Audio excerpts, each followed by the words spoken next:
The forbidden room at Blackthorn Manor had been sealed for 20 years by order of Sir Reginald himself.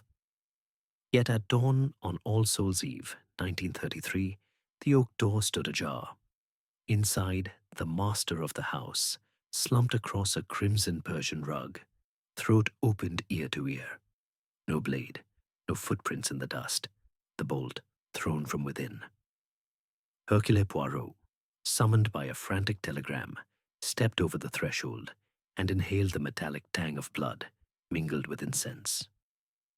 Chapter 1. The Telegram in the Fog. The telegram arrived at precisely 7 minutes past 9 on a morning so fog-bound that even the Thames seemed to have vanished, leaving only the muffled hoot of a barge and the slow drip of moisture from the eaves of Whitehaven mansions. Hercule Poirot, seated at his breakfast table with the precision of a watchmaker, unfolded the flimsy yellow paper with the tips of his manicured fingers. The message was brief, urgent, and, most intriguingly, written in a hand that trembled between elegance and panic. Sir Reginald, dead. Forbidden room. Impossible. Come at once. E. Ravenscroft. Poirot's green eyes, bright as the peridot in his tie-pin, narrowed. He laid the telegram beside his untouched cup of chocolate, thick, dark, fragrant with vanilla, and considered the implications.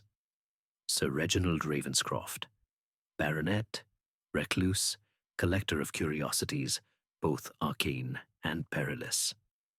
The forbidden room, a phrase whispered in certain circles, with the same reverence one might accord the vault of the Bank of England or the sealed crypts beneath the Vatican. And the word impossible. Ah, that was the hook that caught in the little grey cells like a barb. He rose, smoothed the crease of his pinstriped trousers, and crossed to the window. London lay submerged in pewter mist. The street lamps glowed like dying coals. Somewhere beyond that veil, a train waited to carry him into Devon, into the heart of a mystery that already smelled of old blood and older secrets. Georges, he called softly. His valet appeared as if conjured, impeccable in black coat and white gloves. Monsieur. Back for 3 days, perhaps 4. The country air, it is damp. Include the grey overcoat with the astrakhan collar, the muffler of cashmere, and the revolver. One never knows. Georges inclined his head and vanished. Poirot returned to the table, lifted the telegram again, and studied the postmark. Blackthorn Station, Devon. 3:14 a.m., sent in the dead of night then. Whoever had dispatched it had not slept. He allowed himself one sip of the cooling chocolate, perfect as always, then set the cup down with a delicate clink. The little grey cells were already arranging themselves in orderly phalanxes. A locked room, a forbidden one, a death declared impossible, and a signature, E. Ravenscroft. That could belong to Lady Eleanor, the baronet's wife of 20 years, or to someone else entirely, who had borrowed her name the way one might borrow a cloak in a storm. By 10 o'clock, he was aboard the Devon Express, ensconced in a first-class compartment that smelled faintly of coal smoke and polished leather. The fog pursued the train all the way to Exeter, thinning only as the engine climbed onto the moor. Dartmoor unfolded in bruised greens and sullen browns, the granite tors rising like the vertebrae of some ancient beast. Poirot watched the landscape with the detachment of a chess master studying an unfamiliar board. Somewhere among those hills crouched Blackthorn Manor, and within it, a room that should not have opened. At Exeter St. David's, a chauffeur awaited on the platform, tall, gaunt, uniformed in bottle green livery that had once been smart but was now frayed at the cuffs. Rainwater dripped from the peak of his cap. His knuckles, gripping the handle of an umbrella, were white. Monsieur Poirot? The voice was educated, but the Devon vowels lurked beneath like stones in a stream. Précisément. This way, sir. Her ladyship's orders. Straight to the manor. No delays. The Rolls-Royce phantom that purred through narrow lanes, overhung with dripping beach and skeletal ash. The chauffeur, name of Tregalis, Poirot noted from the discreet brass plate, drove with the concentration of a man steering through a minefield. Once, a fox darted across the headlamp's beam, eyes glowing like garnets, and Tregalis swore under his breath. You knew Sir Reginald well? Poirot asked, voice mild. 23 years, sir, since I was stable boy. And the forbidden room. Tregalis's shoulders stiffened. Not my place to speak of it. Yet you collected me because of it. A pause. Rain hissed against the windscreen. Sir Reginald was particular. That room was his sanctuary. Sealed since the fire of 13. No one entered, not even her ladyship. Yet someone did.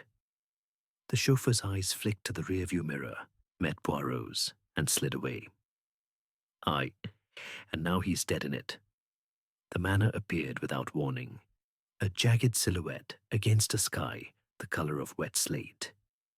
Blackthorn Manor was Gothic in the most uncompromising sense. Towers, turrets, gargoyles that seemed to shift when lightning flickered. Ivy strangled the stonework like a living shroud. The drive curved through an avenue of yews so ancient their branches interlocked overhead, forming a tunnel that swallowed the car whole. They emerged into a gravelled courtyard where torches guttered in iron sconces. The front door, oak studded with iron, older than the Reformation, stood ajar. A woman waited on the threshold, veiled in black, motionless as a caryatid. Lady Eleanor, Poirot murmured, stepping down. The veil lifted. Her face was porcelain pale, eyes the bruised violet of storm clouds. Monsieur Poirot, you came. Her voice was low, cultured, frayed at the edges. I dared not hope. Hope, said Poirot, is the last thing to die in a house of murder. Lead me to the impossible madame. She turned, the silk of her morning gown whispering like dry leaves. They crossed a hall, vast enough to swallow a cathedral. Marble chessboard floor, suits of armor that gleamed dully, a chandelier with 1,000 crystal tiers. A grandfather clock ticked with the solemnity of a judge. 4 figures awaited beneath it, arranged like pieces on a board.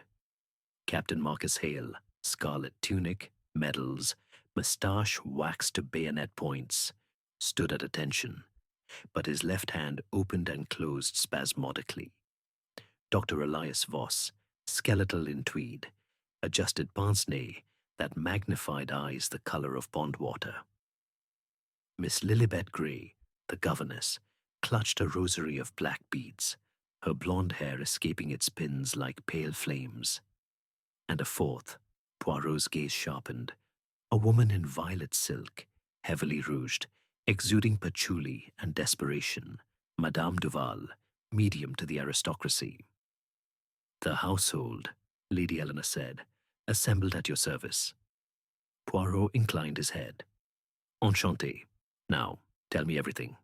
From the beginning? Lady Eleanor's gloved fingers twisted. Reginald was unwell. Nightmares.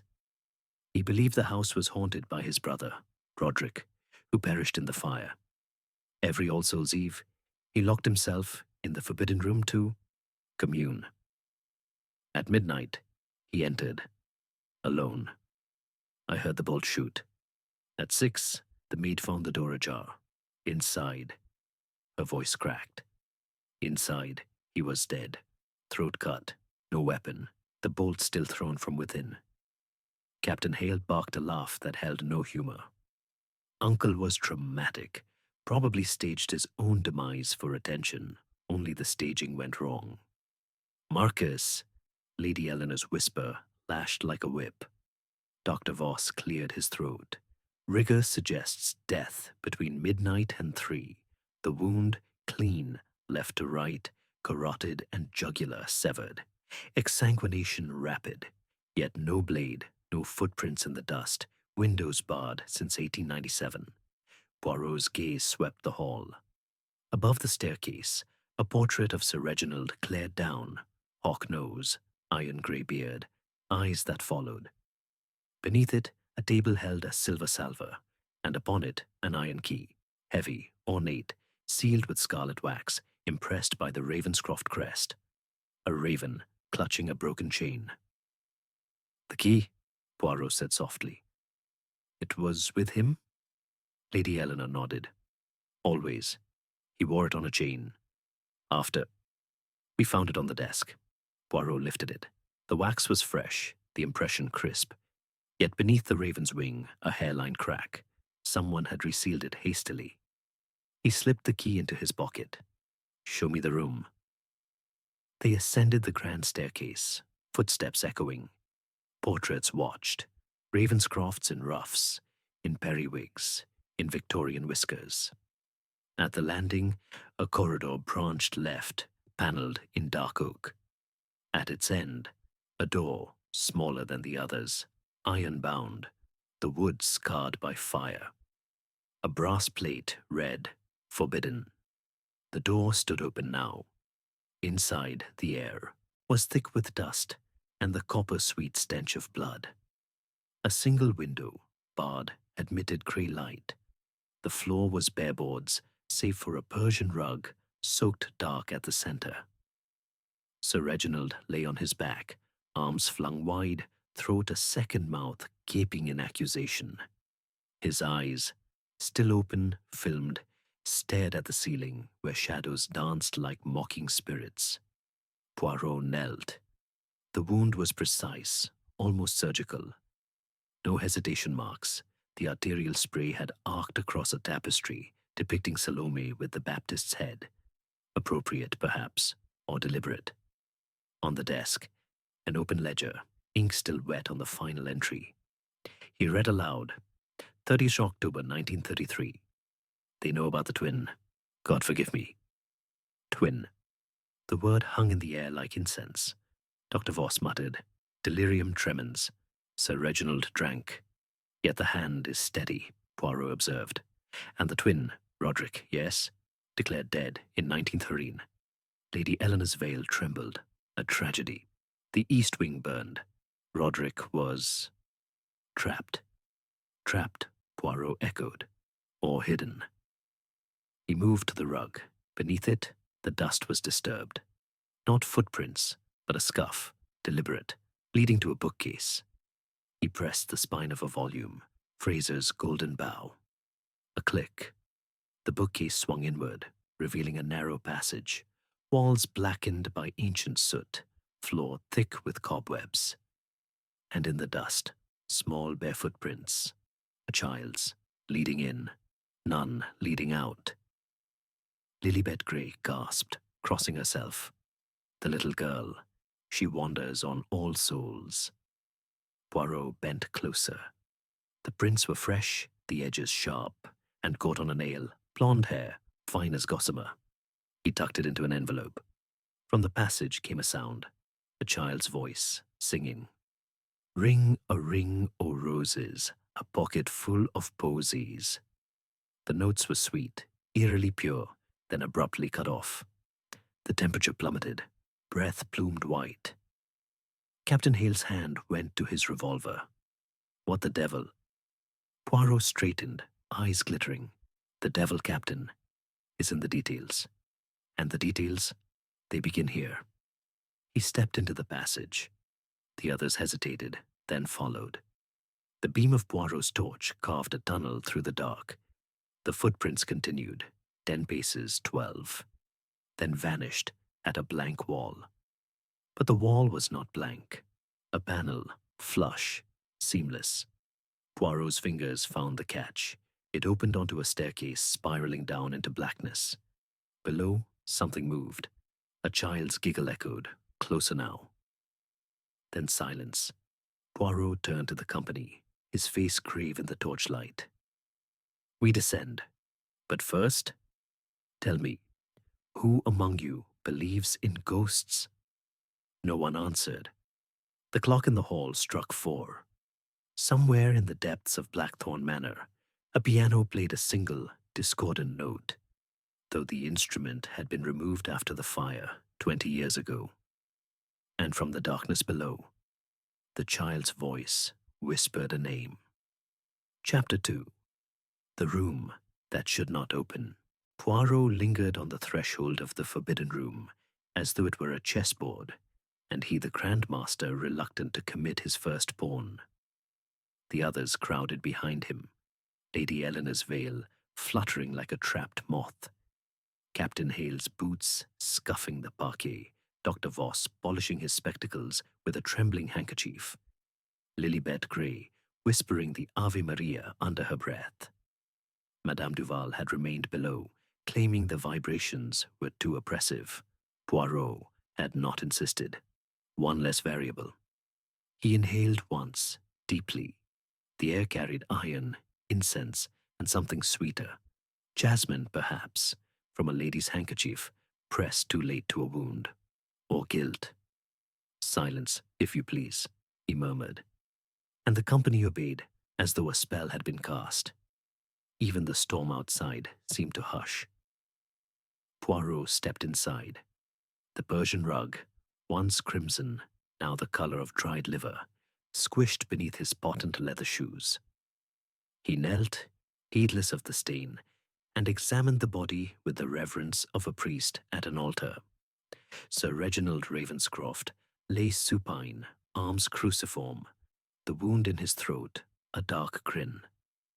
Rigor mortis had set the jaw in a rictus that might have been triumph or terror. The eyes, filmed with the milky veil of death, stared fixedly at a point on the ceiling where plaster had flaked away to reveal lath like the ribs of a starving horse.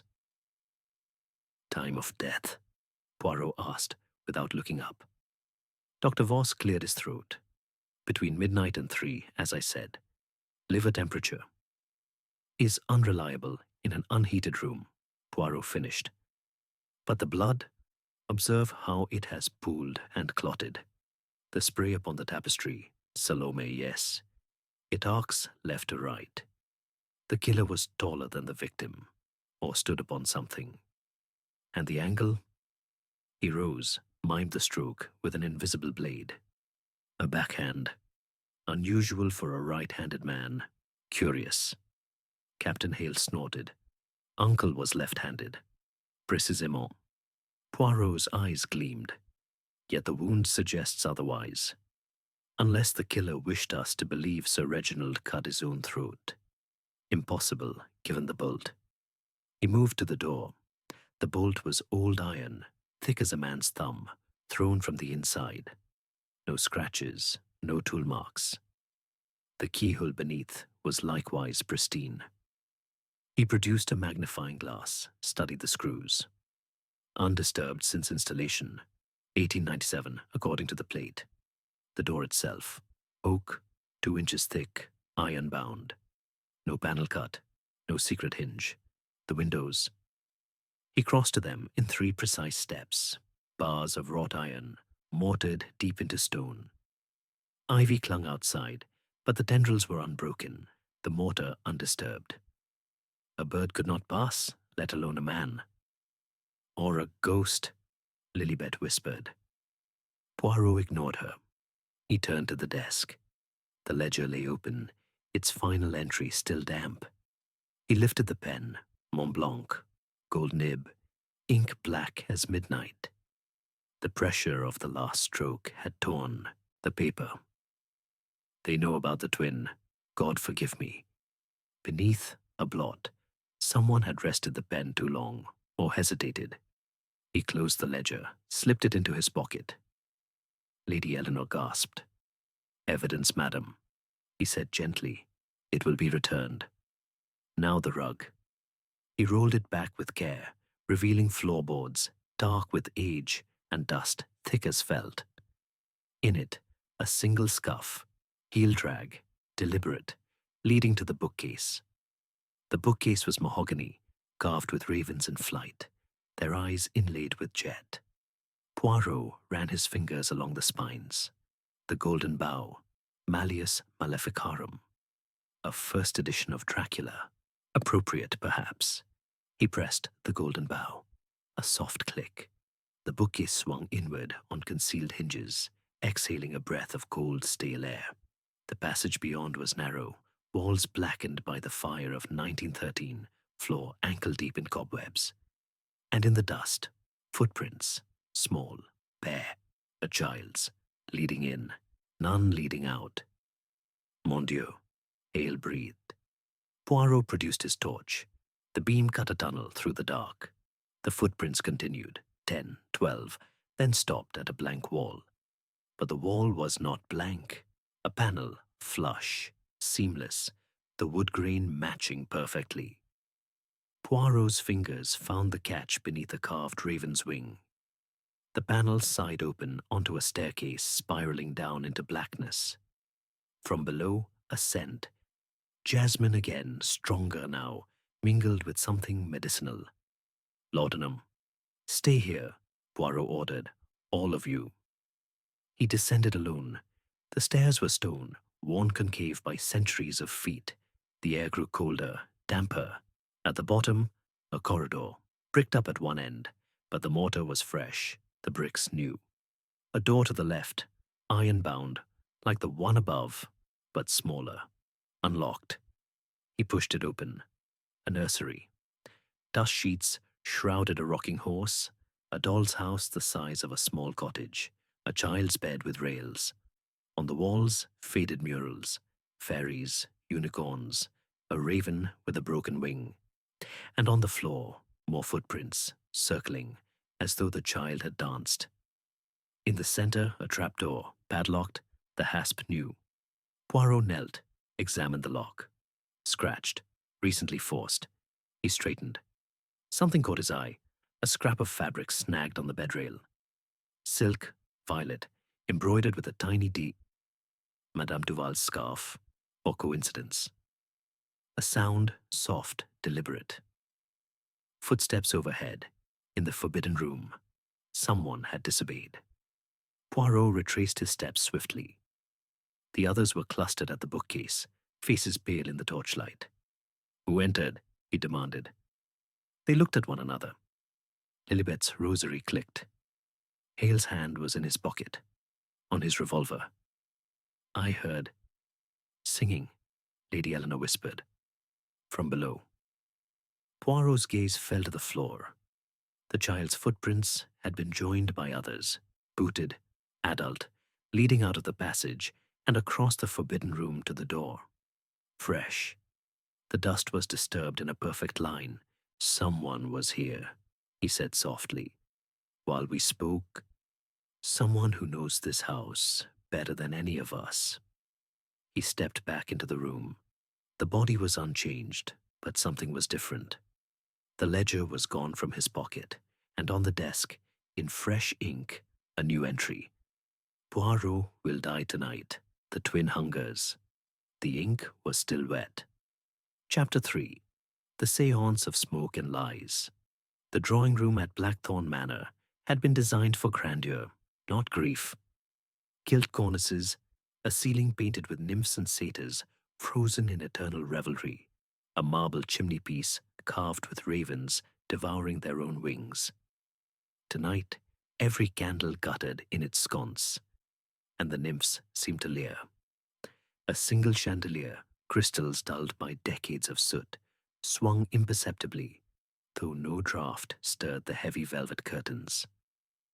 Madame Duval had transformed the space into her theatre. A round table of walnut, inlaid with mother of pearl, stood at the room's heart. Upon it, a Ouija board of polished ebony, a planchette of ivory, 7 black tapers arranged in a heptagram. The air reeked of frankincense and something sharper. Ozone, perhaps, or fear. Poirot entered last, closing the double doors with a soft click that sounded, in the hush, like a coffin lid. He had changed into evening dress, black tie, white waistcoat, the grey overcoat folded neatly over his arm. His moustache was waxed to needle points, his eyes, bright and unblinking, missed nothing. Madame Duval, he said, inclining his head, you honor us with your gifts. The medium's rouged cheeks deepened. The spirits honor you, Monsieur Poirot. They are restless. The veil thins on all souls. She wore the same violet silk as earlier, but now a black shawl draped her shoulders, its fringe trembling with every breath. The scarf Poirot had found in the nursery, monogrammed D, was knotted at her throat. Lady Eleanor sat to Duval's right, veil discarded, face chalk white. Captain Hale lounged opposite, legs crossed, a cigarette smoldering between his fingers, though no ashtray had been provided. Dr. Voss hovered at the periphery, notebook in hand, spectacles reflecting candle flame like twin moons. Lilibet Grey knelt on a prie-dieu near the fireplace, rosary entwined with fingers that shook. Shall we begin? Duval's voice dropped to a theatrical whisper. Hands upon the planchette, lightly. Let the spirits guide. They obeyed, reluctantly, save Duval. Poirot placed his fingertips with precision, noting the temperature of the ivory, warm, almost feverish.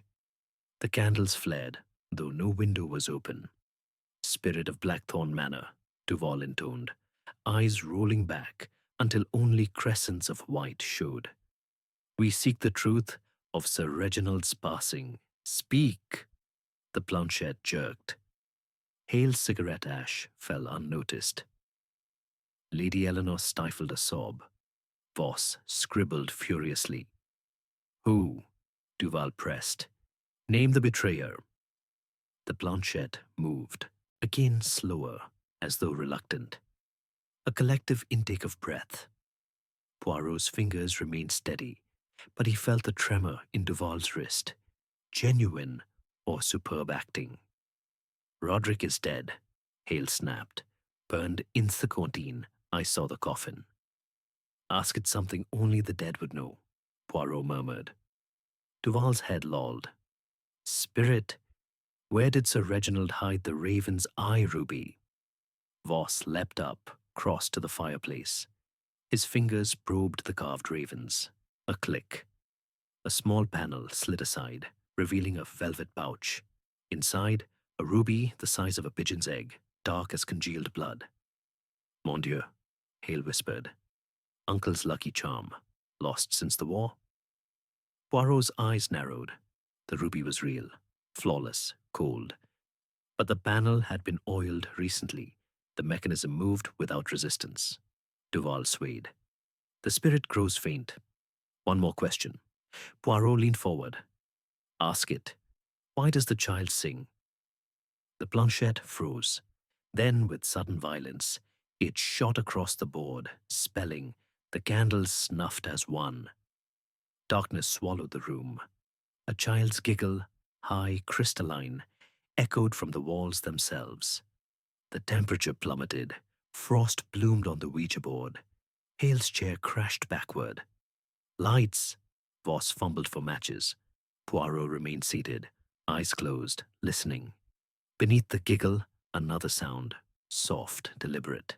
Fabric brushing wood, someone moving. A match flared. The candles relit of their own accord, flames blue and unnaturally tall.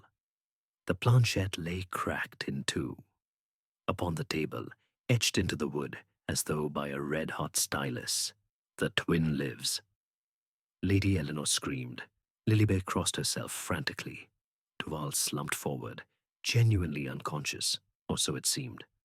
Poirot rose, calm as ever. Enough theatre. Captain Hale, your revolver, if you please. Hale hesitated, then drew the Webley. Poirot took it, checked the cylinder. 6 rounds, 1 chamber empty. He sniffed the barrel. Recently fired. Target practice, Captain. Or silencing a child? Hale's face hardened. I heard noises in the east wing. Investigated. Nothing. Poirot returned the gun. We shall see. He crossed to the Ouija board, lifted the broken planchette. Caught in the crack. A strand of blonde hair. Fine. Almost white. Lilibet's? Or the child's? Later in the library, Poirot worked alone. He tested the board with a magnet. Nothing. Examined the ruby under a loupe. A hairline scratch. New. On the reverse of the chimney panel, fingerprints in soot. Small, a child's. He found the photograph in a locked drawer, forced with a paper knife.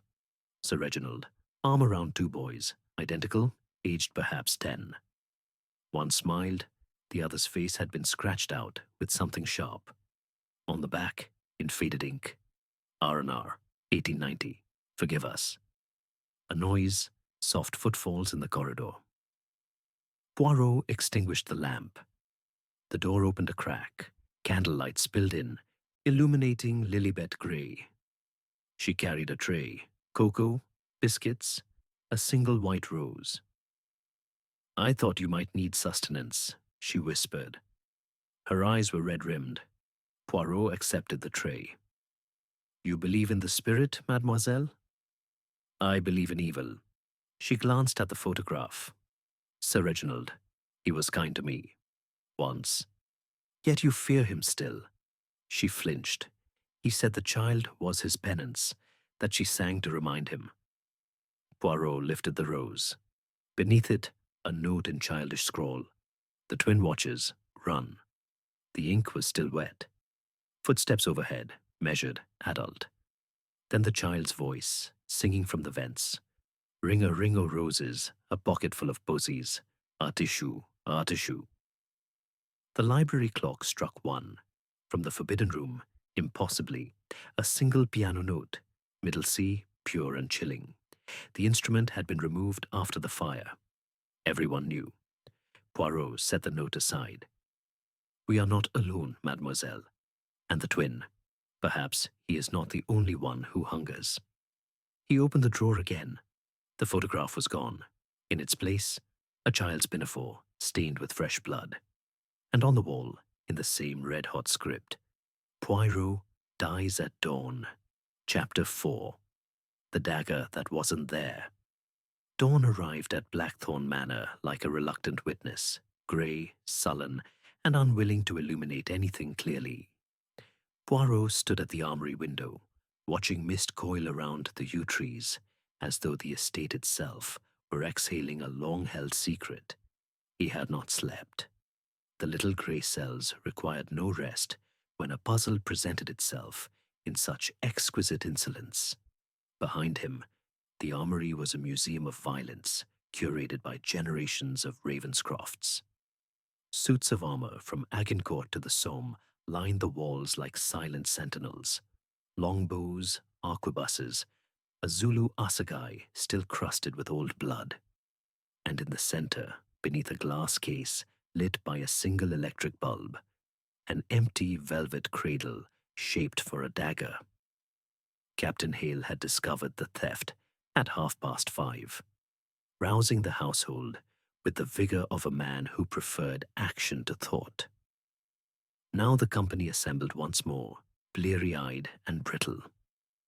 Lady Eleanor clutched a shawl of sable that smelled of camphor. Dr. Voss nursed a cup of coffee laced, heavily, with brandy. Lilibet Grey had exchanged her rosary for a crucifix pressed to her lips. Madame Duval, revived with sal volatile, swayed dramatically near the door, as though the room itself might bite. Poirot turned from the window. The dagger, Captain. Describe it.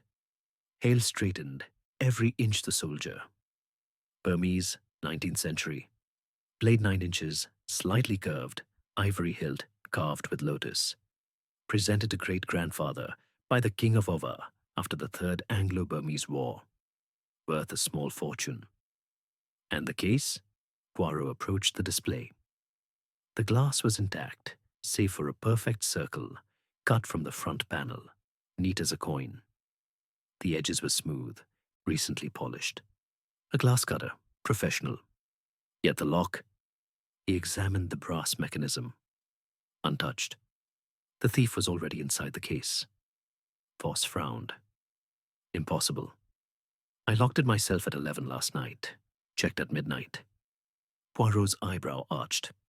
You have a key? Voss produced it from his waistcoat. Small, ornate. The bow sealed with scarlet wax. The Ravenscroft crest. The wax was cracked, resealed clumsily. Borrowed, Voss said quickly. Sir Reginald required it for research. Research requiring a dagger. Poirot's tone was silk over steel. Lady Eleanor spoke for the first time. Reginald was cataloguing the collection for insurance. He was meticulous. Poirot lifted the velvet cradle. Beneath, a faint outline in dust where the dagger had lain, and caught on the lining a single blonde hair, finer than Lilibet's, almost silver in the morning light. He secured it in an envelope. Captain Hale, he continued, you were on watch in the East Wing. You heard nothing? Hale's jaw tightened. Patrolled until 4. The storm masked any sound. Found the case smashed at 5:30. Smashed. Poirot bent closer. The glass circle had not fallen inward. It lay on the floor outside the case, edges upward. Curious. The thief cut from within, then placed the disc outside to suggest entry. But why? He moved to the door. The armory opened onto a corridor that connected to the main hall via a servant's passage. The floor was flagstone, recently swept, yet in the dust near the threshold, a smear, crimson, still tacky. Blood, Voss diagnosed, kneeling, human, typo, Sir Reginald's. Poirot followed the smear. It led to a tapestry, faded hunting scene, then vanished. He lifted the fabric. Behind, a narrow door, almost invisible in the paneling, unlocked.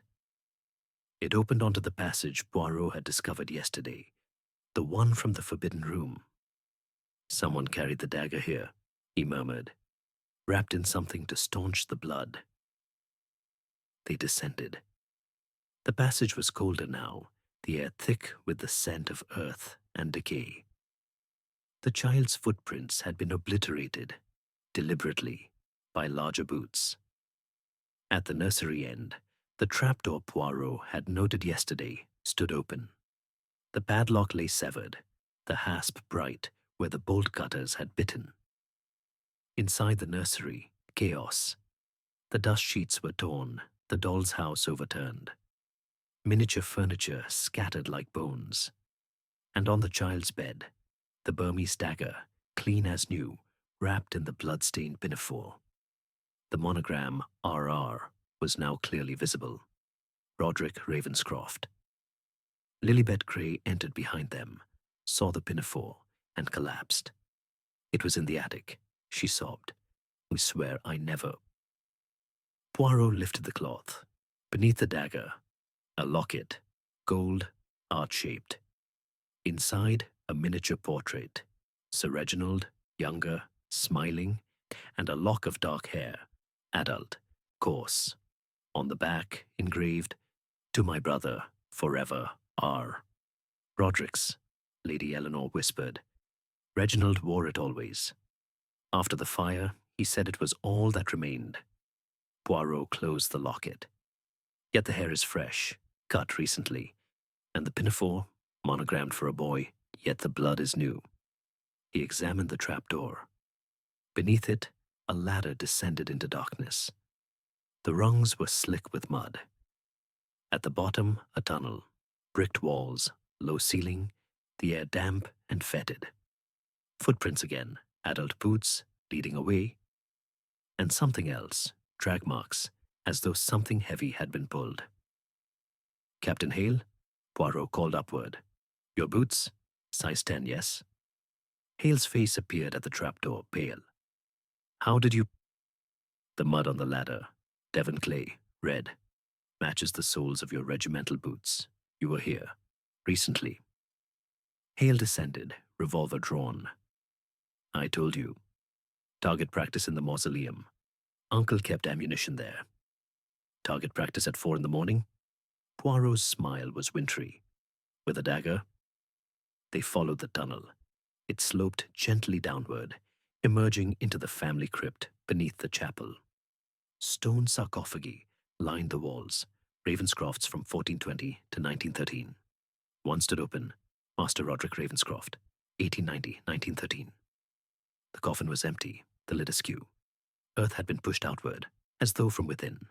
Hale stared. Christ, he's alive. Poirot knelt. The soil was damp, recent. A button lay nearby, brass, military, engraved with the crest of Hale's regiment. He pocketed it. Captain, he said softly, you buried something here. Or someone. Hale's revolver trembled. I don't... A sound, stone grinding on stone. From the far end of the crypt, a sarcophagus shifted. A child's hand emerged, pale, filthy, fingers curled like claws. Then a face, blonde hair matted with dirt, eyes wide and ancient. Help me, it whispered. The twin. He's coming. The child collapsed. Lilibet screamed. Hale fired, once, twice, into the darkness. The bullets ricocheted, sparking. Poirot alone moved forward. The child was real, pulse racing, skin cold. A girl, perhaps 8, dressed in rags. On her wrist, a bracelet of raven feathers. Who are you? He asked gently. She looked up, eyes the same violet as Lady Eleanor's. I'm the secret, she said, the one they burned. Behind them, the tunnel mouth collapsed with a roar of falling earth. Dust billowed. When it settled, the ladder was buried. They were trapped, and from the darkness beyond the sarcophagi, footsteps, measured, deliberate. Adult, coming closer. Poirot turned, torch beam cutting the gloom. The light caught a figure, tall, scarred, identical to Sir Reginald, but for the madness in his eyes. In his hand, the Burmese dagger, now dark with fresh blood. Welcome to my house, Roderick Ravenscroft said. You're just in time for the family reunion. Chapter 5. The grave that breathed. The crypt beneath Blackthorn Manor was older than the house itself, older than the Reformation, older than the Wars of the Roses. Its air tasted of centuries, damp stone, tallow, and the faint sweetness of myrrh that clung to the bones of the Ravenscrofts. The torch in Poirot's hand guttered, throwing shadows that crawled across the vaulted ceiling like black spiders. The child lay unconscious in Lilibet's arms, her small chest rising and falling in shallow, frantic breaths. The raven feather bracelet had snapped. The feathers drifted across the flagstones like dark snow.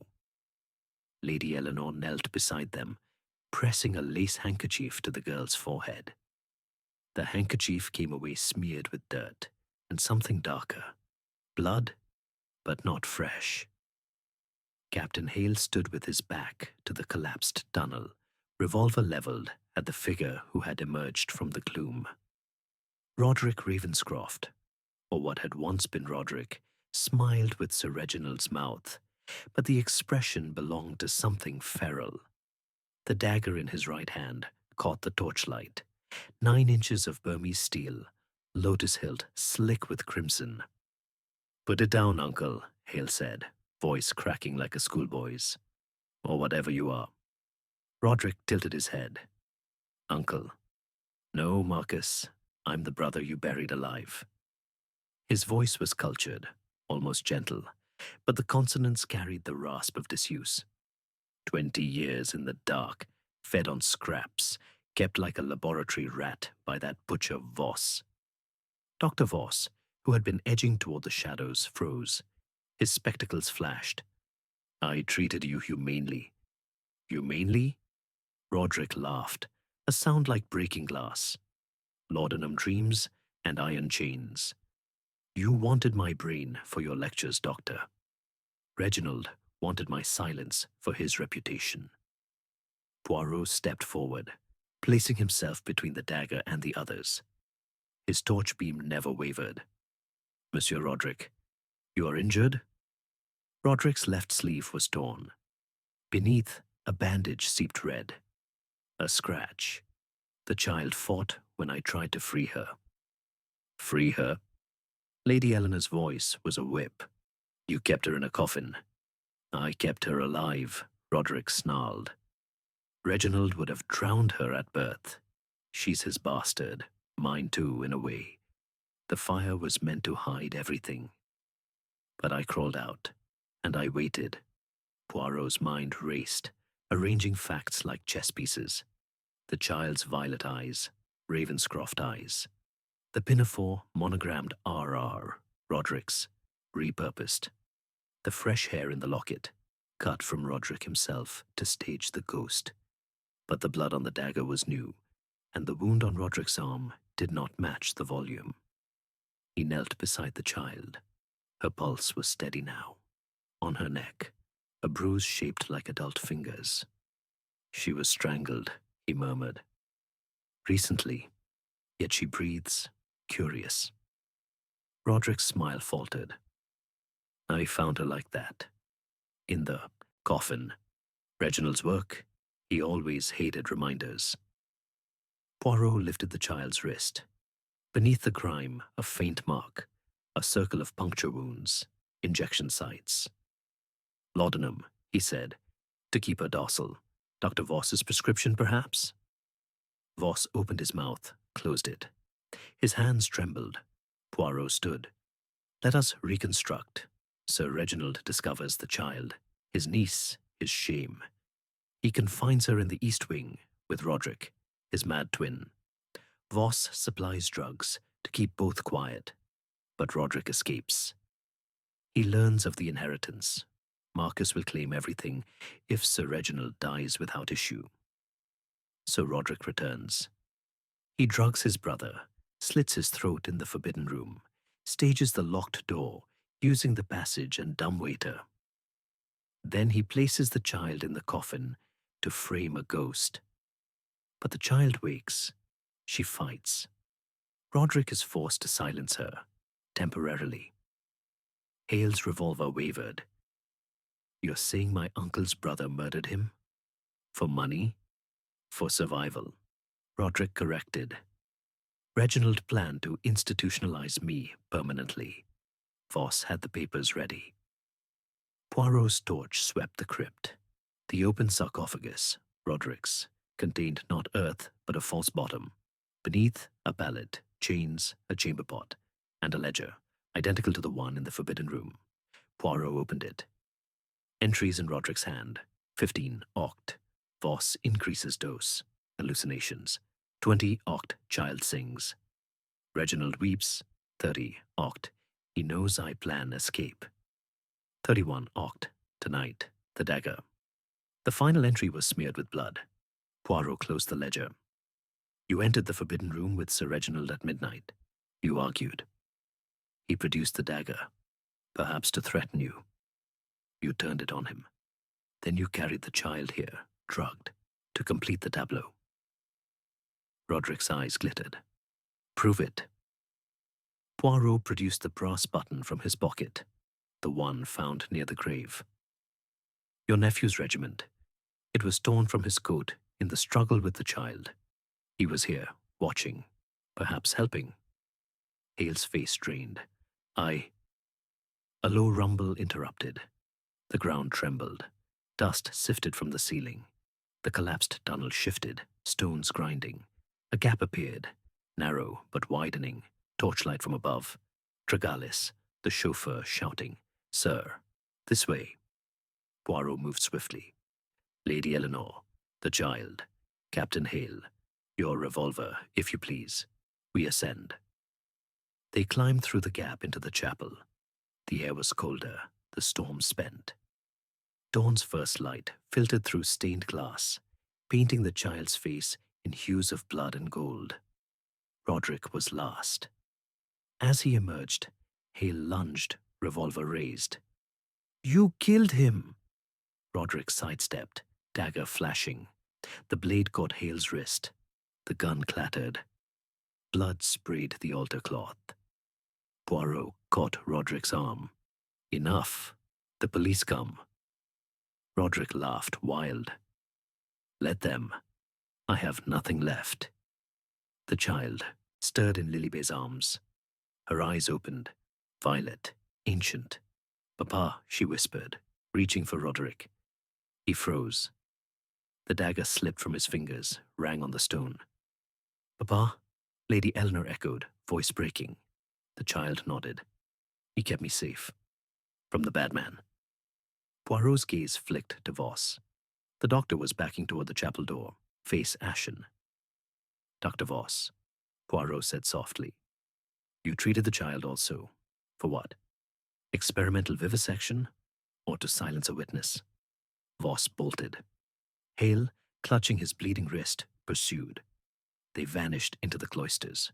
Poirot knelt beside the child. What is your name, petite? Rose, she said. Rose Ravenscroft. Lady Eleanor wept. Roderick sank to his knees, the madness draining from his eyes. I never meant. The dagger was for me. Reginald turned it. I only wanted to take her away. Poirot stood. The chapel bell tolled 6. Outside, police sirens wailed. Summoned by Tregalis, no doubt. He looked at the dagger on the floor. The blood was Hale's, not Sir Reginald's. The wound on Roderick's arm was self-inflicted, staged. The child's bruises were old, not new. Mon Dieu, he murmured. The grave breathes, yes, but the corpse lies elsewhere. From the crypt below, a new sound, scraping, stone on stone. The false bottom of Roderick's sarcophagus shifted. A hand emerged, pale, manicured. Sir Reginald's signet ring glinted. The real Sir Reginald crawled out, gasping, eyes wild. Roderick, help me. Roderick stared, stunned. The child screamed. Poirot alone understood. The twin betrayed the twin. But which is which? The sirens grew louder. Dawn broke fully, revealing the chapel in merciless light. 2 identical men, one bleeding, one filthy, both alive. And between them, the child who called them both Papa. The grave had breathed, but the dead man walked. Chapter 6. The Mirror That Lied.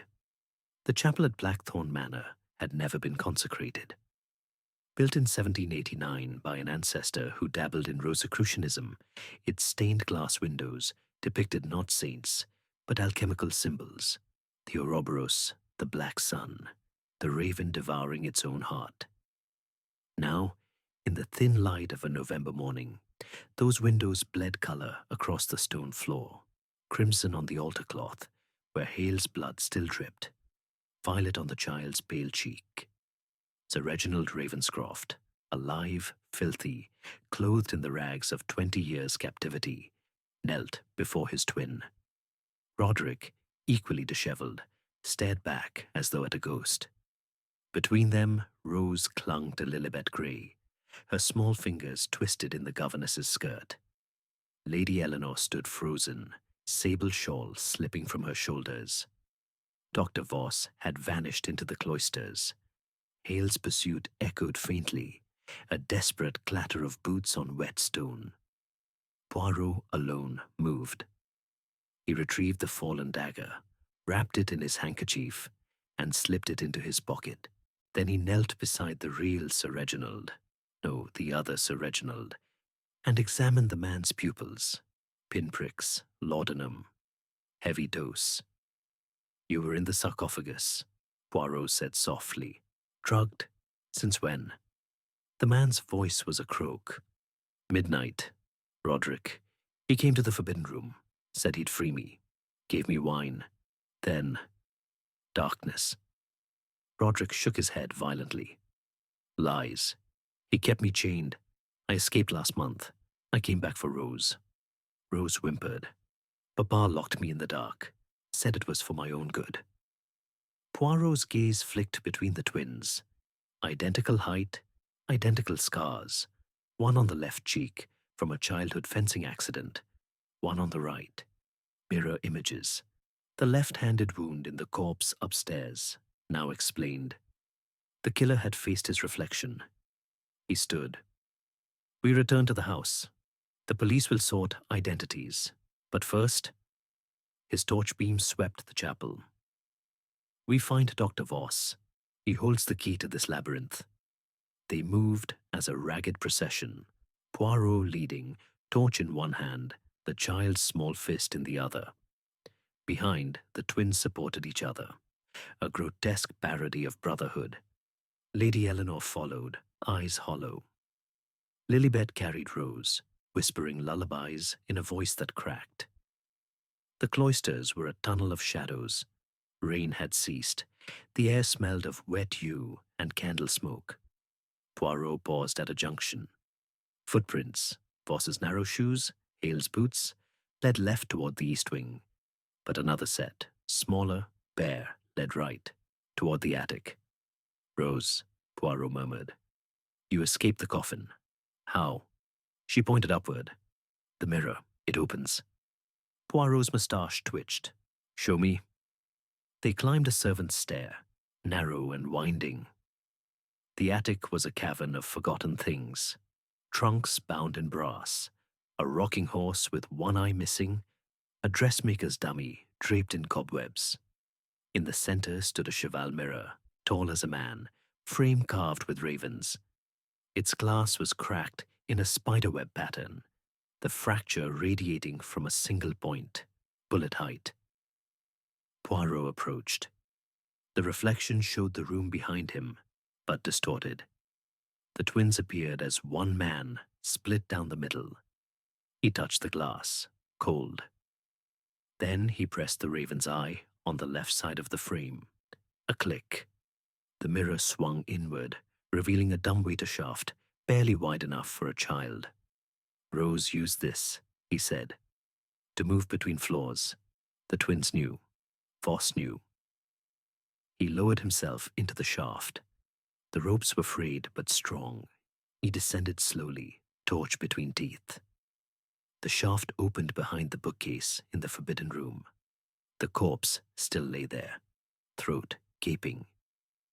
But now Poirot saw the truth. A dummy, expertly crafted from wax and horsehair, clothed in Sir Reginald's dressing gown. The blood was pig's, still warm from a hidden bladder. He emerged into the room. The others followed through the bookcase passage. Rose pointed to the dummy. Papa made it, to scare the bad man. Which papa? Poirot asked gently. She pointed to the living Sir Reginald, the one who had emerged from the crypt. He said Roderick was dead, but Roderick came at night, through the mirror. Poirot examined the dummy's throat. The wound was painted, the edges stitched with theatrical glue. Beneath the wig, a mechanism, clockwork, a hidden blade that could be triggered to slit the throat on a timer. The bolt on the door, controlled by a string through a mouse hole, now vanished. He turned to the twins. One of you planned this charade. The other was the victim. But which? Sir Reginald, the one from the crypt, spoke. Roderick went mad after the fire. I kept him alive out of guilt. Voss treated him. But Roderick escaped. He kidnapped Rose, threatened to expose everything.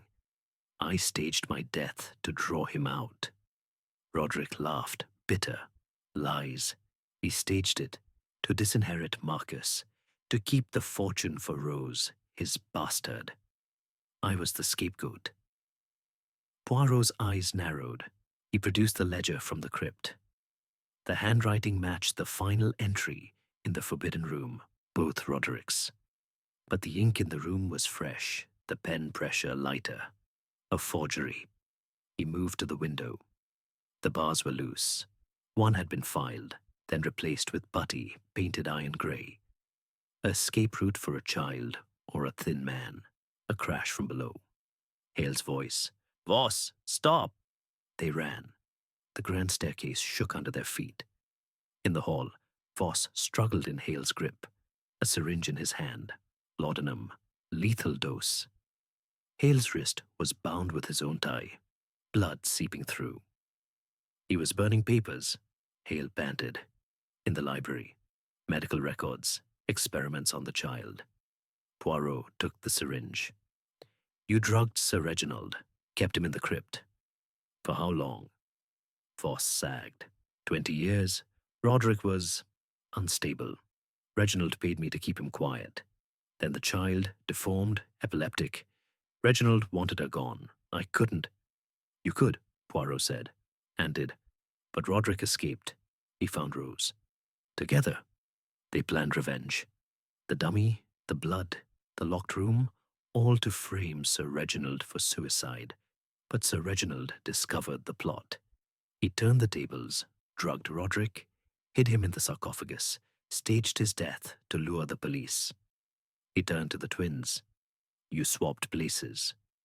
The corpse was Roderick, drugged unconscious. The ghost was Sir Reginald, free to hunt his brother. But Rose, she was the wild card. She escaped through the mirror, left clues. The singing, the footprints, she wanted both papas punished. Rose nodded, tears streaking her dirty cheeks. They hurt me, both of them. Lady Eleanor sank to the floor, sobbing. My husband, my brother-in-law, monsters. Poirot knelt before Rose. You are safe now, petite. The police will protect you. From the library, smoke billowed. The papers burned. Voss had destroyed the evidence. But Poirot had the ledgers, the syringe, the dummy. Enough. He stood. The mirror lied, yes, it showed two men as one. But the truth? He gestured to the twins, now indistinguishable in their guilt. The truth is uglier. Betrayal wears the same face. Police boots thundered on the gravel outside. The inspector, a stout man with a Devon accent, entered with constables. Poirot greeted him with a bow. Arrest them both, he said. And the doctor. The child is a witness. The dummy upstairs. Preserve it. The case of Hercule Poirot and the forbidden room is closed. But as the twins were led away, Rose tugged Poirot's sleeve. Monsieur, she whispered, the mirror. It still lies. He followed her gaze.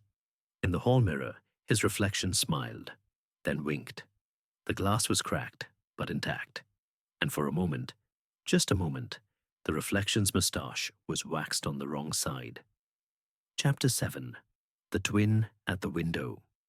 The storm had returned with the night, fiercer than before. Rain lashed the windows of Blackthorn Manor like thrown gravel. The wind howled through the chimneys as though the house itself were screaming. Hercule Poirot stood in the billiard room, cue in hand, chalking the tip with the same meticulous care he applied to every problem. The green baize table was lit by a single hanging lamp. Beyond its circle of light, the room dissolved into shadow. Around the table stood the remnants of the household, diminished but no less dangerous. The twins, Sir Reginald and Roderick, had been separated by the police. Reginald in the library under guard. Roderick in the morning room with a constable at the door. Dr. Voss occupied a cell in the stables, awaiting transport to Exeter. Captain Hale, wrist bandaged, paced like a caged wolf. Lady Eleanor sat on a leather chaise, eyes fixed on nothing. Lilibet Grey had taken Rose to the nursery. The child's singing had ceased, replaced by an eerie silence that pressed against the ears. Poirot broke the silence. We play a game, mes amis. Not billiards. Truth. The balls are facts, the pockets are motives, and the cue. He tapped the slender stick against his palm. The cue is logic. He placed 3 balls on the table. Red, yellow, white. Red. The dummy in the forbidden room. Yellow, the living twin in the crypt. White. The child who moves through mirrors. One of you struck the break shot. Who? Hale snorted. You've got your killers, Poirot, the twins and Voss. Case closed. Poirot's smile was wintry. Closed? No. The police have arrested 2 men for 1 murder. The dummy bleeds pig's blood. Yet the wound was painted after death. The bolt was thrown by a string, retrieved. The dagger was clean when found. Someone orchestrates this symphony. Someone still free. He produced the brass button from the crypt, Hale's regiment. You were in the tunnel, Captain. At 4 a.m. target. Practice, you said.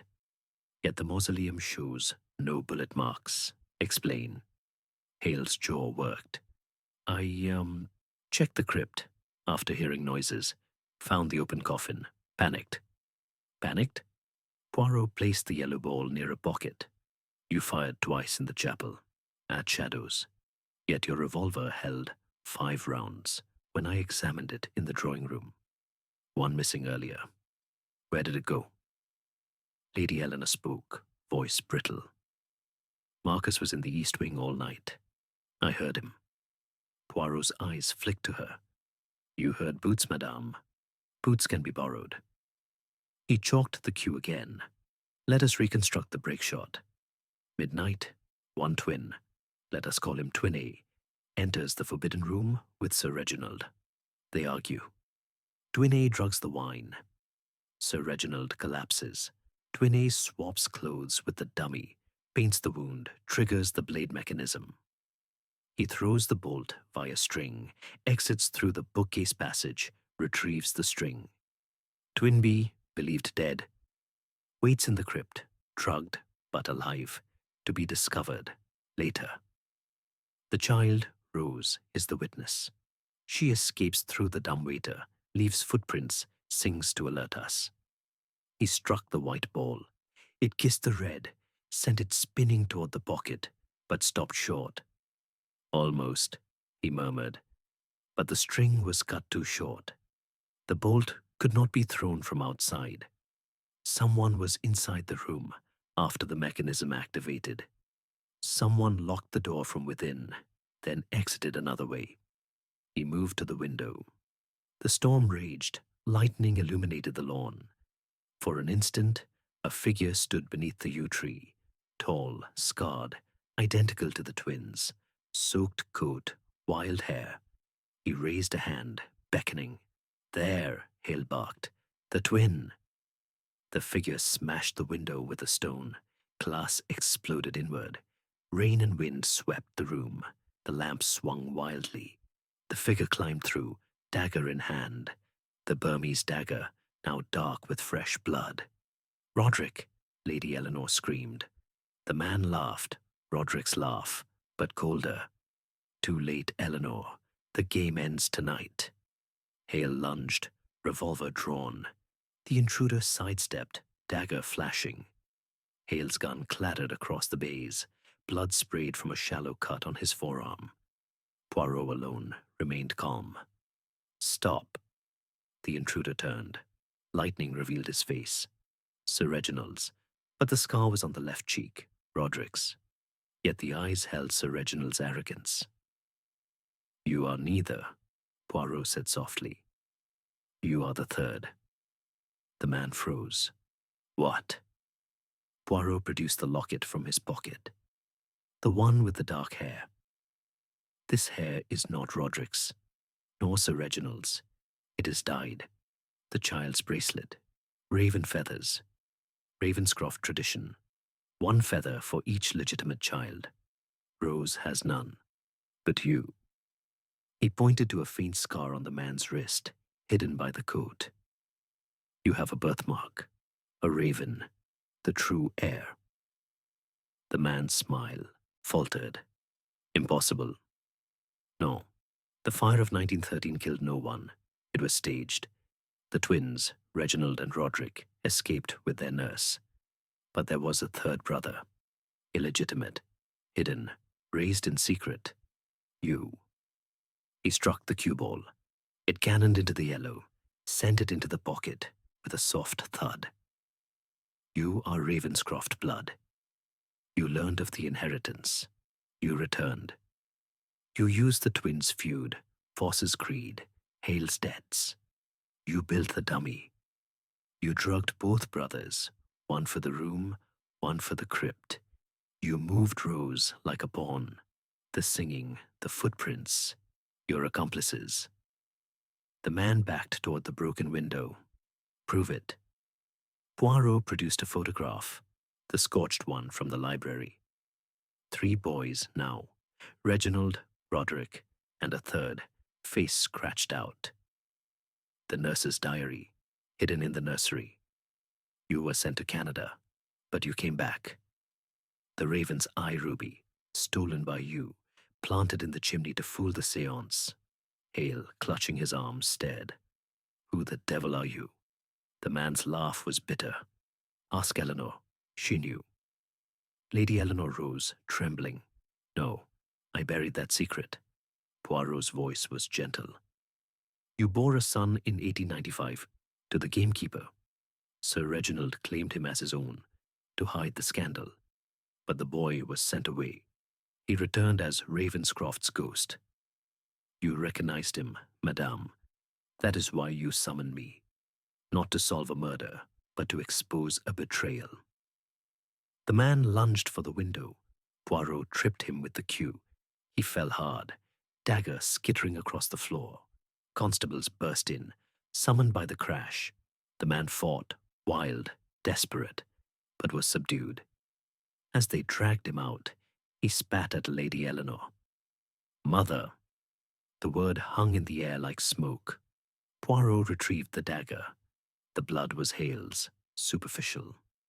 The real weapon had never left the room. He turned to the company. The twin at the window was the third brother. He orchestrated everything. The twins were pawns, Voss the tool, Hale the debtor. He needed money to silence the blackmail. Lilibet. He looked toward the door. The governess stood there, Rose asleep in her arms. Lilibet was the nurse's granddaughter. She helped the child escape, for love. Lilibet nodded, tears falling. Rose is my cousin. I couldn't let them hurt her. Poirot sighed. The mirror lied, yes, but the window told the truth. The storm brought him. The storm takes him away. Outside, the rain eased. Dawn's first light touched the broken glass. In the shards, Poirot saw his reflection, moustache perfect, eyes tired but satisfied. He chalked the cue once more. The game ends, but the table. He gestured to the manor, the blood, the secrets. The table remained stained. Chapter 8. The mechanism of betrayal. The billiard room had become a tribunal. The broken window was boarded with plywood. Wind still whistled through the cracks, but the storm's fury had spent itself.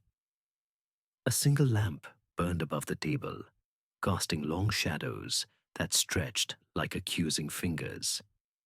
The constables had taken the third brother, named only as Ravenscroft in the nurse's diary, to the stables for questioning. The twins, Reginald and Roderick, sat opposite each other at the bays, wrists cuffed, faces mirrors of exhaustion and defeat. Dr. Voss stood between 2 officers, spectacles fogged, the picture of a man watching his life's work collapse. Captain Hale nursed his bandaged arm on the chaise, eyes fixed on the floor. Lady Eleanor remained seated, a statue carved from grief. Lilibet Grey stood at the door, Rose asleep against her shoulder, the child's raven feather bracelet now tied around the governess's own wrist. Poirot walked the perimeter of the table, cue in hand, chalk dust drifting like snow. He stopped behind the twins. Messieurs, he said softly, you are not the killers. You are the killed. The mechanism was built around you. Let us dismantle it, piece by piece. He placed the red ball, the dummy, at the head of the table. Twin A, let us say, Roderick, enters the forbidden room at midnight with the third brother, whom we shall call Raven. Raven drugs the wine. Roderick collapses. Raven swabs him with the dummy, triggers the blade, throws the bolt via string. He exits through the bookcase. Twin B, Reginald, is already drugged in the crypt, hidden since the previous night. The child, Rose, is confined in the nursery, but Lilibet has given her the dumbwaiter key. Rose escapes, leaves footprints, sings. She is the alarm bell. He rolled the yellow ball, the living twin, toward the pocket. But the mechanism jams. The string is too short. The bolt cannot be thrown from outside. Someone must remain inside the room after the blade falls. Someone who can exit another way. He produced the Burmese dagger from his pocket, still wrapped in the handkerchief. This blade never cut a throat. It was planted in the nursery, wrapped in Roderick's pinafore to frame a ghost. The blood on the dummy was pig's, from a bladder hidden in the wig. The wound was painted with theatrical blood, Voss's supply, used for his experiments. Voss flinched. I treated epilepsy. You treated silence, Poirot snapped, with laudanum and lies. You kept both twins alive for 20 years. Reginald paid you to hide Roderick. Raven paid you to hide the child. You played both sides. He turned to Hale.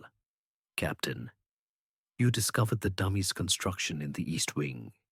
You needed money. Gambling debts. Yes? Raven promised payment if you helped stage the haunting. You fired the shot in the drawing room to create panic. You cut the glass in the armory from inside to plant the idea of theft. You burned Voss's papers to destroy evidence. Hale's laugh was hollow. You can't prove? Poirot produced the brass button. Your regiment? Found in the crypt. Torn. From your coat when you struggled with Rose. She bit you. He pointed to a fresh mark on Hale's hand. You carried her to the coffin. She woke, fought. You drugged her again. Voss's syringe. Lady Eleanor rose, trembling. And I? What did I do? Poirot's voice softened. You, madame, did nothing. That was your crime. You knew of the third son. You sent him away. When he returned, you summoned me. Not to solve a murder, but to expose him before he claimed the estate. You staged the séance with Madame Duval to plant the ruby, to make the police search the chimney. You wrote the telegram in panic when Raven locked the door from inside. He placed the white ball, the child, at the center. Rose was the key. She moved through the dumbwaiter, the mirror, the passages. She left the blonde hairs, her own, dyed to match Lilibet's. She sang the nursery rhyme to guide us. Lilibet helped her. Family loyalty. Lilibet nodded, tears falling. Rose is my blood. I couldn't let them sell her to Voss's colleagues in London. Poirot struck the cue ball. It kissed the white, sent it spinning toward the red. The red rolled into the pocket with a soft thud. The mechanism, he said, was betrayal. Raven betrayed his brothers. Voss betrayed his oath. Hale betrayed his uniform. Eleanor betrayed her son. Lilibet betrayed her position. But for love, the twins betrayed each other with silence. He turned to the boarded window. Dawn's light seeped through the cracks, pale and cold. But the final piece, the string, it was cut too short. Raven could not throw the bolt from outside. He needed someone inside the room after the blade fell. Someone to lock the door, then exit via the dumbwaiter. He looked at Lady Eleanor. You, madame. You entered after Raven left. You saw the dummy, the blood. You threw the bolt. You climbed into the dumbwaiter. Your gloves left fibers on the rope. You resealed the key with fresh wax to hide your fingerprints. Lady Eleanor's face crumpled. He was going to kill them both. Take everything. I had to stop him. Poirot's eyes were sad. You stopped nothing. You enabled him. The locked room was your signature. He produced the string, found in the dumbwaiter shaft, tied to a cufflink. Hale's cufflink. You both worked together. Hale retrieved the string later via the passage. He left the cufflink as insurance. Blackmail against you, madame. Hale lunged, roaring. She promised me half the estate. Constables restrained him. Lady Eleanor sank back, whispering, I only wanted to protect Rose. Poirot turned to the twins. You, messieurs, are victims, but not innocent. You hid a child. You hid a brother. You hid the truth. The police will decide your fate. He chalked the cue one last time. The mechanism of betrayal is simple. One lie builds another. One secret breeds 1,000. The house. He gestured to the walls, the shadows, the blood-stained face. The house is the machine. And tonight, it ground itself to dust. The inspector entered, hat dripping. Poirot, the third brother, he's confessed. Says his name is Richard Ravenscroft. Born 1895. Sent to Canada. Returned last year. Planned it for months. Poirot nodded. He used the twins' guilt, Voss's greed, Hale's desperation, Eleanor's fear. He built the dummy in the East Wing, old theatrical supplies from the attic. He drugged Reginald first, hid him in the crypt, then Roderick. He moved Rose like a chess piece. The seance, the ruby, the footprints, all his. Richard was brought in, cuffed, defiant. I was the heir. They stole my birthright. Poirot's voice was steel. You stole lives. The grave breathed because you filled it with the living. The mirror lied because you crafted the reflection. Richard spat. You'll never prove the locked room. Poirot smiled. I already have. The string, the cufflink, the wax on the key. Your mother's ring left a fingerprint in the soft seal. The police have it. Richard's defiance cracked. He sagged in the constable's grip. Poirot turned away.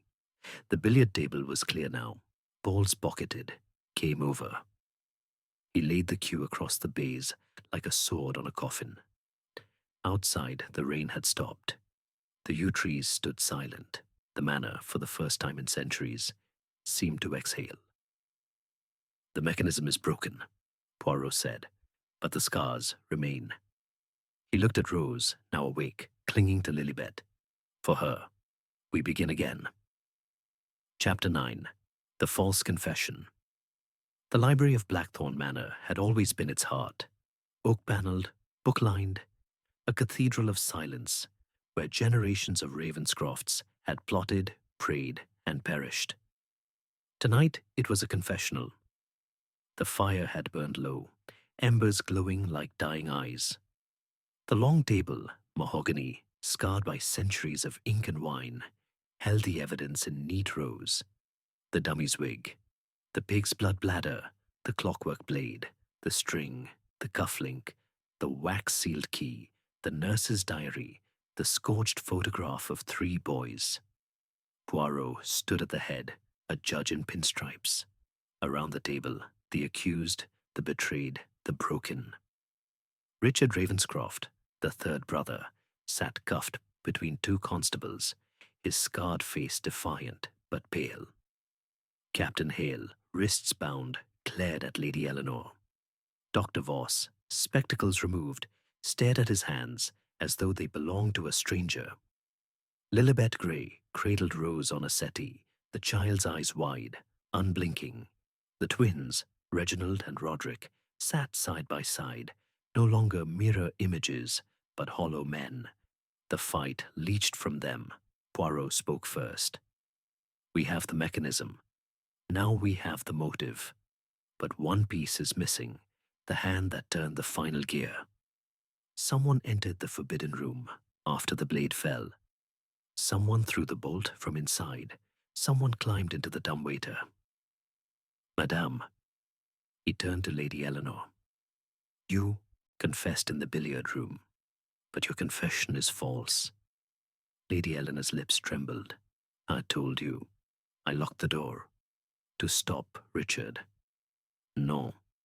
Poirot's voice was gentle but relentless. You entered after the mechanism, but you did not throw the bolt. The bolt was already thrown.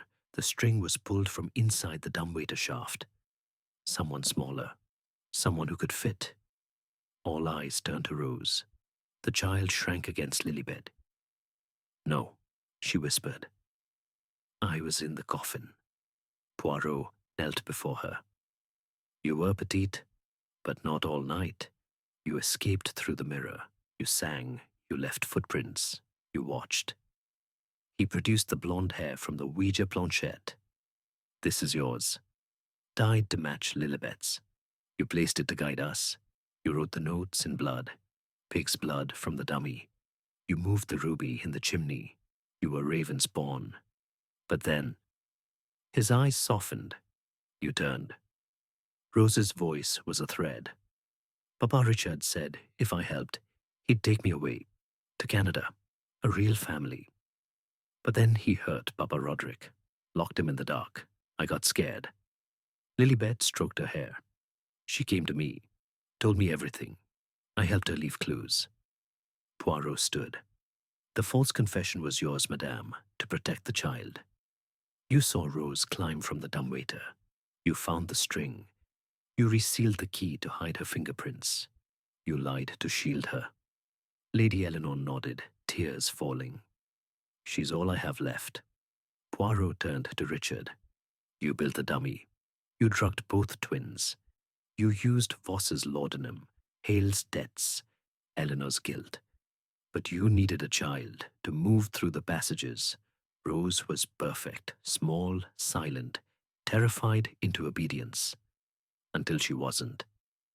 Richard's laugh was bitter. She was supposed to stay in the coffin. The brat betrayed me. No, Poirot said. She saved you all. Her singing brought us to the passage. Her footprints led to the nursery. Her note, Poirot will die, was a warning, not a threat. She knew you planned to burn the house tonight, to destroy the evidence. He produced a petrol can from behind the settee, hidden beneath Rose's blanket. Found in the attic. Your fingerprints, Richard? You intended arson, insurance fraud, a clean slate. Richard lunged, chains rattling. I was the heir. You were the poison, Poirot said. The Ravenscroft blood turned inward, like the raven on the crest, devouring its own heart. He moved to the evidence table, lifted the clockwork blade. This was triggered at 12:47 a.m. The clock in the forbidden room stopped by design. The dummy's throat opened on a spring. The bolt was thrown at 12:49 by Rose from the dumbwaiter. On your orders. She locked it, climbed down, left through the bookcase. But she hesitated. She saw the blood. She ran. He turned to Hale. You followed her. Caught her in the nursery. Drugged her again. Carried her to the coffin. Left your button. But Rose woke. She bit you. Escaped again. This time to Lilibet. Hale's face was grey. I only wanted the money. You wanted silence, Poirot corrected. You shot at shadows in the chapel to create panic. You burned Voss's papers to hide your debts. You were Richard's dog. Voss spoke, voice cracked. I kept them alive. Reginald paid me. Richard paid more. I thought science. The child's epilepsy, rare. I could cure. You cured nothing, Poirot said. You prolonged suffering. The twins lived in chains, rose in darkness. Your oath was a lie. He turned to the twins. You, monsieur, are guilty of silence. You hid a brother. You hid a child. You hid the fire. But you did not kill. Richard killed the myth of Ravenscroft honor. Reginald spoke hoarse. We thought the fire took him. The nurse said he died. We buried an empty coffin. Roderick added, we kept each other alive out of guilt, then fear, then habit. Poirot nodded. Richard returned last Michaelmas, found the passages, the dumbwaiter, the mirror. He learned your secrets. He built the dummy from old theatrical trunks, your mother's costumes, Reginald. He stole the pig's blood from the kitchen. He rehearsed the mechanism for weeks. He lifted the scorched photograph. 3 boys, the third face scratched out, not by time, but by Richard himself. He hated the reminder of what he lost. Richard spat. They had everything. I had nothing. You had choice, Poirot said. You chose murder. He turned to the inspector. Arrest Richard Ravenscroft for attempted murder, fraud, false imprisonment, and conspiracy. Captain Hale for accessory. Dr. Voss for unlawful detention and malpractice. Lady Eleanor for perjury. The twins, released to psychiatric care. The child. He looked at Rose. To Lilibet's custody. She is family. The inspector nodded. Constables moved. Richard fought, screaming about birthrights. Hale cursed.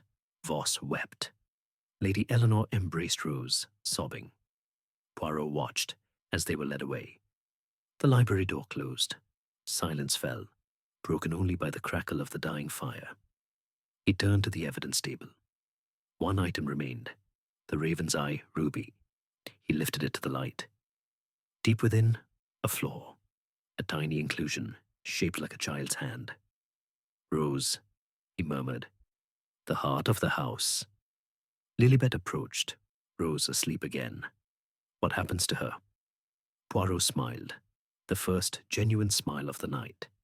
She inherits. The estate is hers, held in trust. The manor will be sold, the passages sealed, the forbidden room bricked up forever. She will go to school, to Canada perhaps, with you. Lilibet's eyes filled. Thank you. Poirot bowed. Thank her. She solved the case. The false confession was her masterpiece. He moved to the window. Dawn had fully broken. The yew trees stood black against a pearl sky. The storm was gone. The house, for the first time, seemed at peace. But as he turned away, the library mirror, cracked from a stray bullet, caught his reflection. For an instant, the crack split his face in two. Left and right, twin images.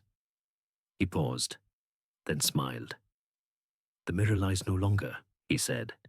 The mechanism is dismantled. The betrayal ended. He lifted his hat, placed it precisely on his head, and walked into the morning light. Chapter 10. The Final Order of the Little Grey Cells. The great hall of Blackthorn Manor had never looked smaller. Dawn light, thin and winter pale, filtered through the high stained glass windows and laid colored bars across the chessboard marble. Blood red, corpse blue, gilt gold. Every portrait on the walls seemed to lean forward. Ravenscrofts in ruffs and periwigs, in scarlet tunics and Victorian mourning, all waiting for the verdict that would close their dynasty. Hercule Poirot stood at the foot of the grand staircase, hands clasped behind his back, overcoat buttoned to the throat, despite the warmth of the dying fire. Before him, in a loose semicircle, sat the survivors and the condemned. The order was deliberate. Center, Rose Ravenscroft, 8 years old, feet dangling from a carved Elizabethan chair too tall for her. Lilibet Grey beside her, hand on the child's shoulder. Left, Lady Eleanor, veil discarded, face stripped of powder and pride. Right, Captain Marcus Hale, wrists in cuffs, eyes fixed on the floor. Dr. Elias Voss, spectacles in his lap, stared at nothing. The twins, Sir Reginald and Roderick, sat side by side on a settle, no longer mirror images, but two halves of a broken man. Richard Ravenscroft, the third brother, stood alone between two constables, wrists raw from iron, the scar on his cheek livid in the cold light. Inspector Rains of the Devon Constabulary waited at Poirot's elbow, notebook closed. The case was his now, but the explanation belonged to the little Belgian. Poirot began without preamble. Mesdames, Messieurs, we have dismantled a machine built of lies, but one cog remains to be placed. The locked room, the impossible crime. Listen carefully, for the little grey cells demand precision. He lifted the wax-sealed key from the evidence table. Midnight, All Souls' Eve. Richard Ravenscroft, let us call him Raven, enters the forbidden room with Roderick. They argue. Raven drugs the wine. Roderick collapses. Raven swaps him with the dummy, constructed over weeks from theatrical supplies in the attic. Wax head, horsehair wig, pig's blood bladder, clockwork blade on a timer. He dresses the dummy in Roderick's dressing gown, triggers the mechanism for 12:47, exits through the bookcase passage. He placed the key on the table. 12:47. The blade slashes the dummy's throat. Blood sprays, but the bolt is still open. Raven cannot throw it from the passage. The string is too short. He needs someone inside. He turned to Rose. You, Petite, were hiding in the dumbwaiter shaft. Raven had trained you for weeks, small enough to fit, silent as a mouse. At 12:48, you descend on his signal. You throw the bolt from inside. You climb back into the shaft. You pull the string through a mouse hole. It locks the bolt. You descend to the cellar. But you hesitate. You see the blood. You are frightened. You run. Rose's lip trembled. Lilibet squeezed her shoulder. Raven, Poirot continued, waits in the passage. He retrieves the string later, via Hale, who enters at 1:15 to discover the body. Hale reseals the key with fresh wax to hide Rose's fingerprints. He plants the dagger in the nursery, wrapped in Roderick's pinafore, to frame a ghost. He lifted the clockwork blade. Meanwhile, Sir Reginald, drugged the previous night, is hidden in the crypt sarcophagus, false bottom, breathing through a reed. Raven planned to discover him later, mad and raving, to discredit both twins. But Rose escapes the coffin. She leaves footprints. She sings. She guides us. He turned to Richard. You used everyone. Voss supplied laudanum and silence. Hale supplied muscle and debts. Eleanor supplied the telegram. Panic when she realized you intended arson. Lilibet supplied the child's escape. Love stronger than fear. Richard's laugh was a snarl. Clever, Poirot. But the dummy's throat explained the arterial spray. Pig's blood under pressure, Poirot said. A bladder connected to a bellows hidden in the dummy's chest. Timer releases at 12:47. The spray arcs left to right because Raven is left-handed, like the wound. He practiced on butcher's offal for weeks. He lifted the scorched photograph. 3 boys. The third face scratched out by Richard himself. Hatred for the life stolen. He returned last year, found the passages, the dumbwaiter, the mirror. He learned the twins' guilt, Voss's greed, Hale's desperation. He built a dummy. He rehearsed the mechanism. He used Rose as the ghost. He turned to Lady Eleanor. You knew, Madame. You recognized your son. You summoned me not to solve a murder, but to expose him before he burned the house for insurance. You staged the séance with Madame Duval to plant the ruby, to force a search. You wrote the telegram in panic when Raven locked the door from inside. Lady Eleanor's voice was ash. I thought I could control him. I was wrong. Poirot's gaze swept the room. The false confession was yours, to protect Rose. You saw her climb from the dumbwaiter. You found the string. You resealed the key. You lied. He turned to Hale. You burned Voss's papers to hide your debts. You shot at shadows to create panic. You carried Rose to the coffin. You left your button. Hale hung his head. Poirot faced Voss. You kept 2 men alive, in chains for 20 years. You experimented on a child. Your oath was a lie. Voss wept silently. Poirot looked at the twins. You hid a brother. You hid a child. You hid the fire. You are guilty of silence, but not of murder.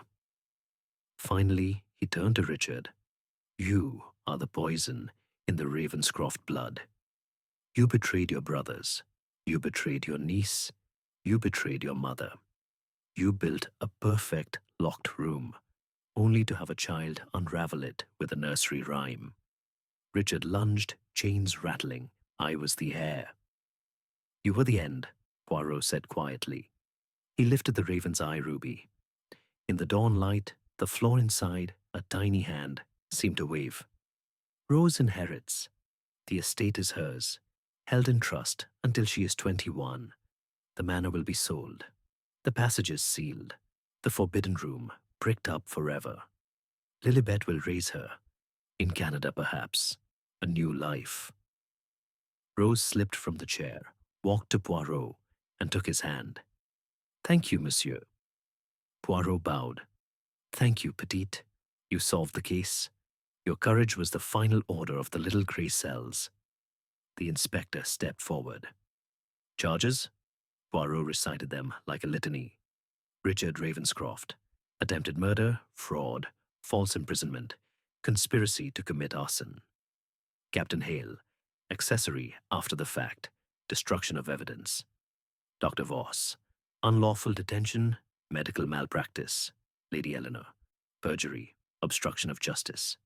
The twins. Released to psychiatric care. No charges. The constables moved. Richard fought, screaming about birthrights. Hale cursed. Voss was led away, weeping. Lady Eleanor embraced Rose one last time, then surrendered to the cuffs. The twins stood, uncertain. Reginald spoke, voice cracked. What becomes of us? Poirot's smile was sad. You become brothers again, or strangers. The choice is yours. The hall emptied. Only Poirot, Rose, and Lilibet remained. The child looked up at the portraits. Will they stop watching? She asked. Poirot followed her gaze. Sir Reginald in the great frame seemed to smile, approval perhaps, or relief. They watch over you now, he said, not with guilt, with hope. He lifted his hat, placed it precisely on his head. Outside, the rolls waited. Tregalis held the door. Poirot paused on the threshold. The forbidden room is closed, he said to the empty hall. The betrayal ends here. He stepped into the morning light. The yew trees stood silent. The gargoyles no longer wept. Blackthorn Manor, for the first time in centuries, was merely a house. As the car purred down the drive, Poirot looked back once. In the highest window, a small figure waved, rose, blonde hair catching the sun. He raised his hat in salute. The little grey cells, he murmured, are satisfied. The car turned onto the moor road. Behind it, the manor shrank, then vanished in the mist. The case of Hercule Poirot and the Forbidden Room betrayal was closed.